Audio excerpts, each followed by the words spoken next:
Општините Карбинци и Зрновци потпишаа партнерство за зголемување на административните потенцијали преку соработка со USAID Македонија. Што ова значи за двете општини? Општина Карбинци е влезена во оваа трета група на општини каде што ќе се реализира проектот на USAID.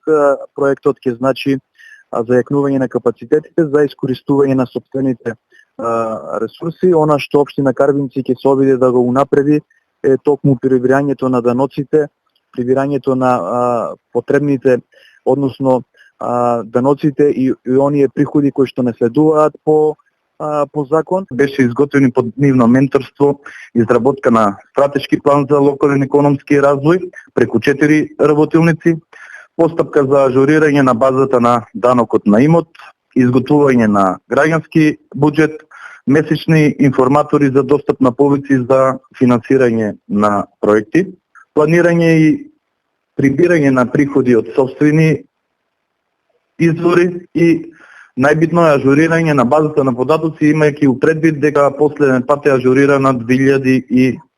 Двете општини во овој момент имаат низок процент на даночна наплата и приходи кои не се доволни за соодветен напредок.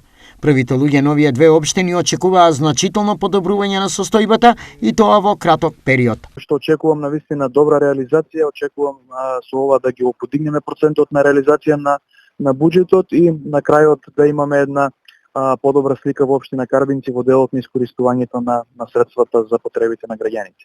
Се очекува крајниот резултат да е општините да на по-ефикасен начин си ги прибираат своите финансиски средства од сопствени ресурси. USAID проектот за зајакнување на административните потенцијали на општините во Македонија е присутен подолго, а општините од првата група веќе имаат добри резултати. Такви примери се Штип, Свети Николе Кавадарци, Кратово, Гевгелија и други општини.